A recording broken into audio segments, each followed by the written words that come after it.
Probably one of the greatest ever versions of Thor Odinson is when he actually loses most of his power. He becomes unworthy and must fight and struggle to figure out both why and to figure out a deeper meaning of who himself is. That made sense, right? Yeah.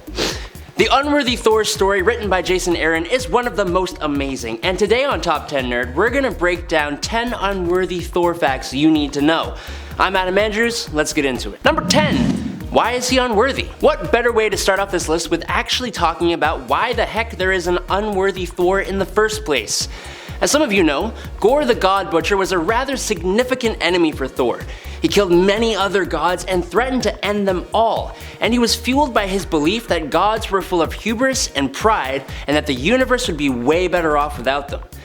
Even after Gorr's defeat, this idea would haunt Thor, and it ultimately came back to strike him again in a fight with Nick Fury on the moon. Nick Fury, along with a few other characters including Thor, had all learned secrets from the eye of Uatu the Watcher, with Nick Fury learning of Thor's own self-doubt after his fight with Gorr.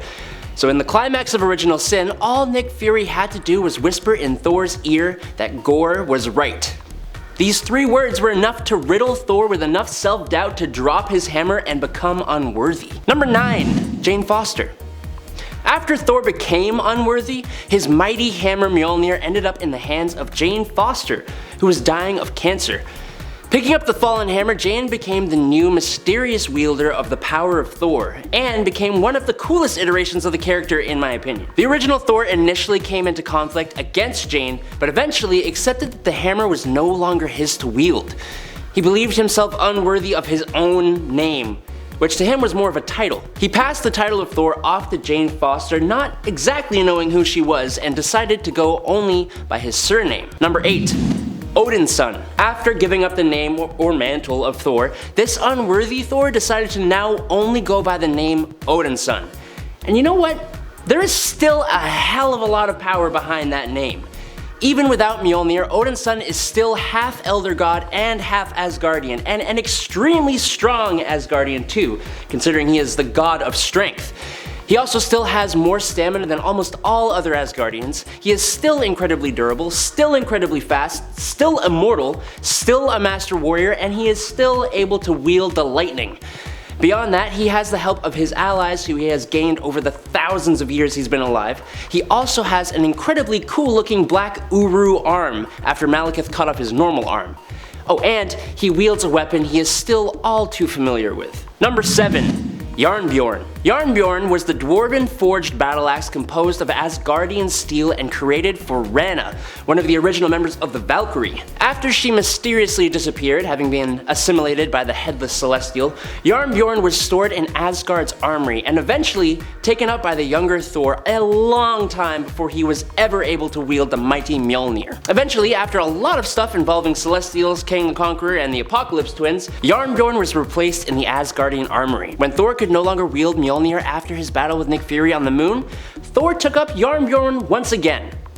While fighting Malekith and a force of frost giants under the sea, Malekith took Jarnbjorn from Thor and used it to cut off his left arm. Odinson is a weapons master, familiar with every Asgardian weapon, but when he becomes unworthy, it makes sense that he would go back to wielding this awesome axe that was his faithful weapon in his youth. Number 6. Toothgnasher. When Thor became unworthy to wield Mjolnir, he also lost the powers it bestowed on him, including flight. As such, he needs a bit of help from time to time. While he has many friends and allies across the universe, everyone knows that a boy's strongest connection is with his giant Asgardian pet goat. Toothgnasher is one of a pair of goats that are pets to Thor and who, in the mythology, would help pull Thor's chariot. In the Unworthy Thor story, his one goat, Toothgnasher, is Odinson's companion, mainly used to help Thor travel through space and fly to where he needs to go. But he is also perfectly capable of helping Thor in battle. He is an Asgardian goat, and as such is super goat strong. He's even capable of damaging Mjolnir. Obviously, Toothgnasher is capable of traveling between the 10 realms and both running and flying at super high speeds. And we love this awesome space goat, yes we do. Number 5. His quest? In the Unworthy Thor story that was Odinson's main solo Marvel run, we learn that the Hammer of Ultimate Thor had survived the incursions and traveled through universes to eventually land in the 616 Realities Asgard realm, which is currently in ruins. Odinson learns that the whole ruined realm of Asgard has been taken by an elder of the universe, the Collector, who is trying to wield the hammer for himself, but he is unworthy. Obviously. Odinson travels to the Collector's ship and battles furiously against the Collector and some of Thanos' Black Order, mainly Proxima Midnight and Black Swan, and a mysterious third character. While Odinson is worthy of this ultimate hammer, this is not his hammer. And after using lightning to defeat the villainous forces, he decides to bring Asgard back where it belongs and leaves the ultimate Thor's hammer here, where a certain somebody wields it to become War Thor. Number 4. Beta Ray Bill. Almost as if the Unworthy Thor story is a greatest hits, a lot of the best and favorite Thor characters show up here. One that everybody loves to see is the last existing Corbinite and wielder of Stormbreaker, Odinson's worthy brother, Beta Ray Bill. Beta Ray Bill first showed up way back in Thor number 333 in August of 1983, and he was the first character to ever be worthy of wielding the hammer of Mjolnir, as far as I'm aware. Bill meets up with Odinson when he discovers that Asgard is no longer where it should be and has been taken by the Collector, and he fights alongside Odinson to both help return Asgard and to help Thor wield his new hammer. Beta Ray Bill is an amazing character. He is crazy powerful, and while not native to Asgard, he is loyal to both Odin and Thor, even offering up Stormbreaker to Odinson when he realized he had become unworthy. A better friend you'll be hard pressed to find. Number 3. Mangog.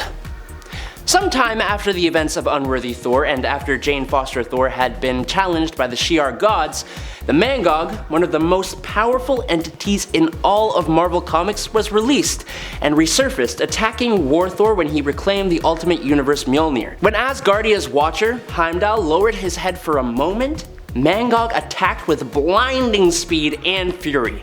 All the defenders of Asgardia tried their best to defend their home.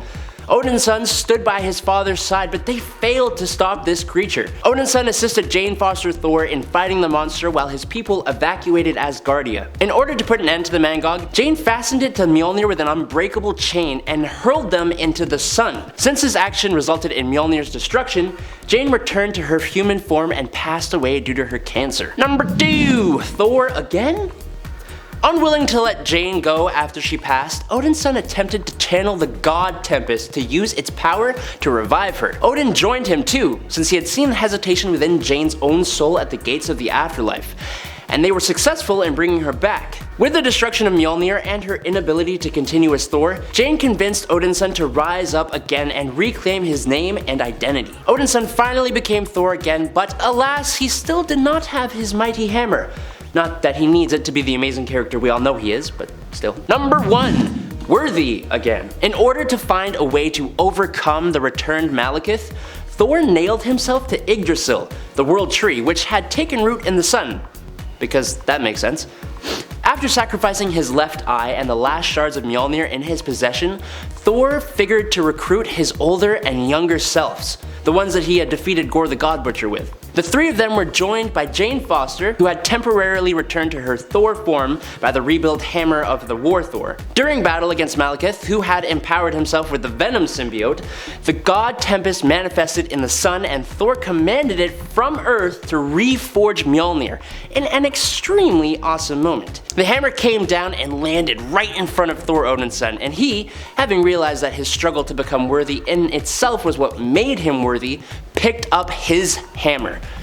Thor used Mjolnir to deliver the final blow that defeated Malekith. After this awesome heroic act, Odin stepped down as Asgardia's Allfather and appointed Thor as the new Allfather of Asgardia. Awesome. Alrighty folks, there you have it. 10 unworthy Thor facts you need to know. Don't forget to like, comment, and subscribe here at Top 10 Nerd. I've been your host, Adam Andrews. You can find my socials down below, and until next time, peace out, nerds!